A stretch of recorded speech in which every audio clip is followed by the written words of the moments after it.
From UFOs to psychic powers and government conspiracies, history is riddled with unexplained events.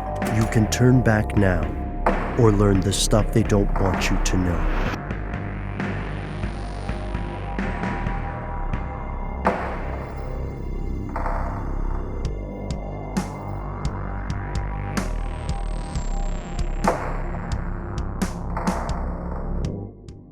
Hey, I'm going to call myself Smitty. I'm from a very small town in North Carolina. And let's see where to start. My grandmother was a head cook for a corporate retreat called the Cane River Fishing Club in North Carolina. Anyway, I was with her there for a long time. I was raised by my grandparents, and most days, you'd see people. There were diplomats, presidents, George W. and I believe Jimmy Carter. She cooked for them, and it's a very secretive place up there where deals get done. But yeah, it's all the way up. It's just a fly fishing retreat. But I got to know the game warden that worked up there, worked with my grandmother for a long time. And he told me a story. And the story was he was going through the wilderness one day, checking on whatever he does. I don't know what a game warden really does up there. But he came across a guy in a lab coat. And I said, a lab coat? And he's like, yeah, a lab coat. And he didn't speak English. And he was lost in the woods. And then all of a sudden, he said, take me here, take me there. And there's a part of the wilderness up there. It's a Matt's expanse of wilderness that's no one's been to. And apparently he was,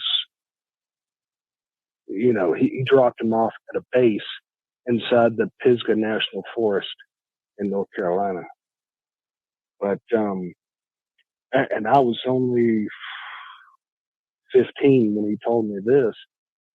But from the people I've seen there and the people that had come in and out that I'd talked to, I got autographs and different things, ate dinner with them, even though I was in the kitchen, I got to eat, what my grandmother was cooking.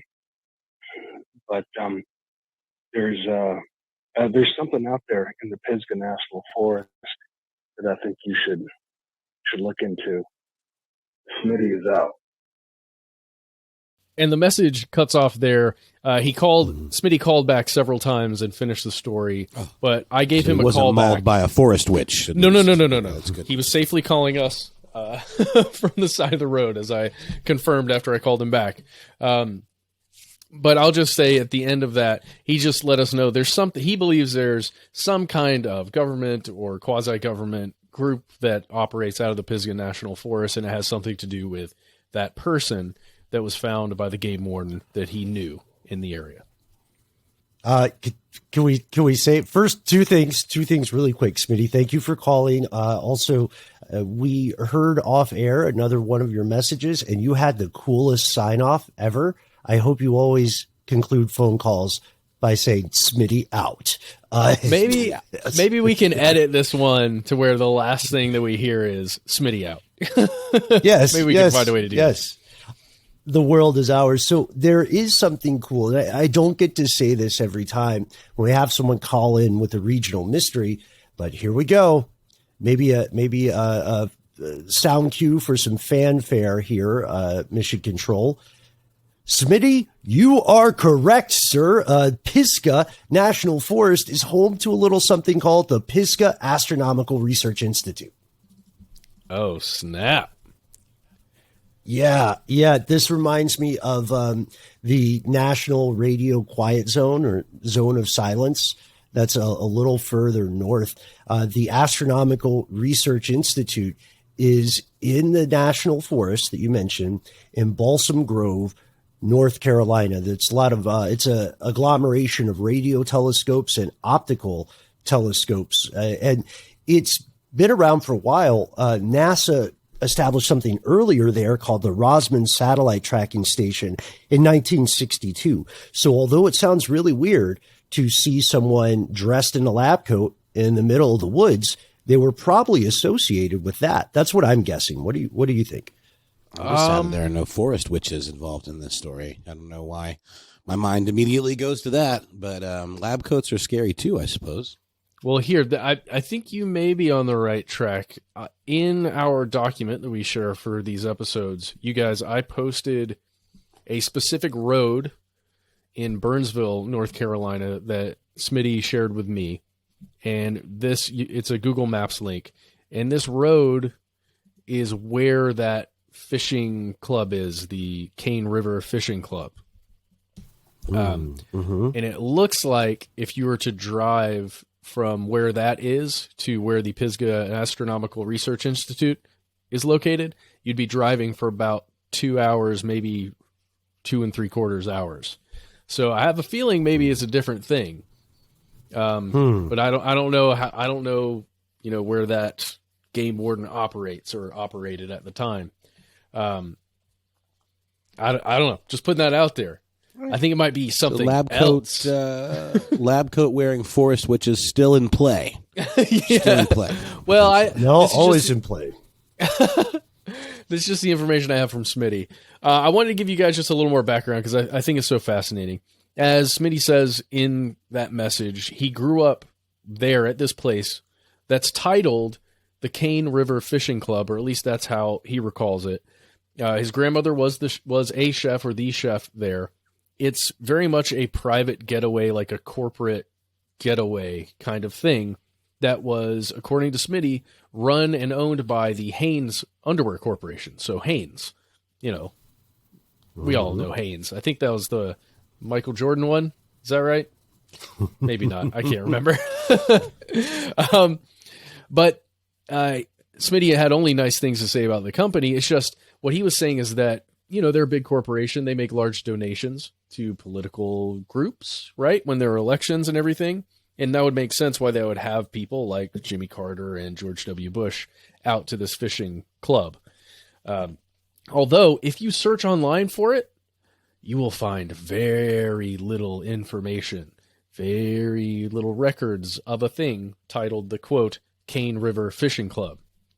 I found one mention of it as I was searching around. It is found at Appalachian.org in a small piece called Cane River Headwaters that was written in May 2021. And there's just a mention of the, quote, Cane River Fishing Club. And it's talking about conservation of the Cane River itself and efforts to make sure this area remains safe and the waters remain safe for both the wildlife, the fish that are in there that are so sought after, as well as the humans that live near there. Guys, I just have to say I was excited to share this with y'all because it felt like one of those weird things that happens when you're younger that you recall and you try and share. And you may not get all the facts right or something like that, but it's got enough intrigue that it makes me want to search deeper into it. Agreed, 100%. And I think a lot of people have something like that stays with you, and often as time goes on, humans begin to crystallize those memories and you start thinking almost like a tableau, like a still photo. Maybe a certain smell unlocks the memory for you. That's one thing I think might be of interest to you, Smitty, for anybody else trying to recover more information about an early memory. If you start trying to focus on the sensory input that you associate with that time and with that moment, you're probably going to unlock more details than you might have initially. So what were the smells in the kitchen, in your grandmother's kitchen? What were the textures you were touching? Things like that. Now, obviously, the idea of memory regression it's not solid science. It's very easily manipulated through a number of ways, but I think taking a cue from Proust and doing a bit of have your own sort of remembrance of things past.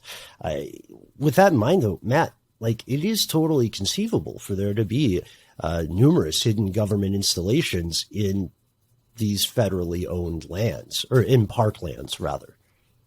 Yeah. It's very possible. Or maybe it's just something different that the game warden thought was weird when he told that story to Smitty. Did you guys watch the Watchmen reboot on HBO? I know you did, Ben.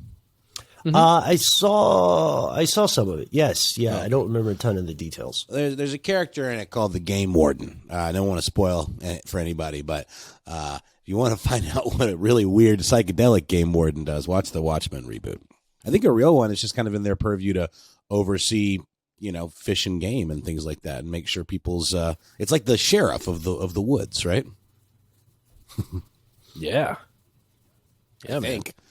I mean, they're responsible for enforcing, codes and hunting there are licenses. There are rules with hunting seasons. The rules of the woods, man. They don't mess around. Mm-hmm. For sure. I wasn't going to bring this up, and I'll just quickly mention it to you guys. Smitty also let us know a story about another place where he grew up, called the New Ray Inn. Now it's spelled NUWRAYINN. It's the New Ray Inn. Does it have umlaut? Does it have umlaut over the U like in new metal? I don't think so. That'd be pretty hardcore. It was established in 1833. I want to say. I believe that's what it says on the sign there out front. Really interesting stuff. Just a very old inn that has a weird past that Smitty swears, and many of the people who work there swear that it is haunted, especially on the third floor. Mm.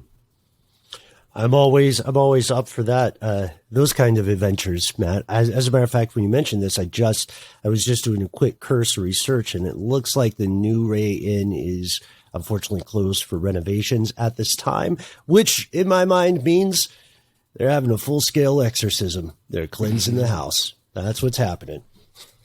Yeah. That's maybe that's happening. It is a very old building. It's been renovated several times, so. Anyway, that's the whole thing. That's the story of Smitty. Thank you so much for calling, sir. And we will take a quick break right here. We'll be back with more messages from you.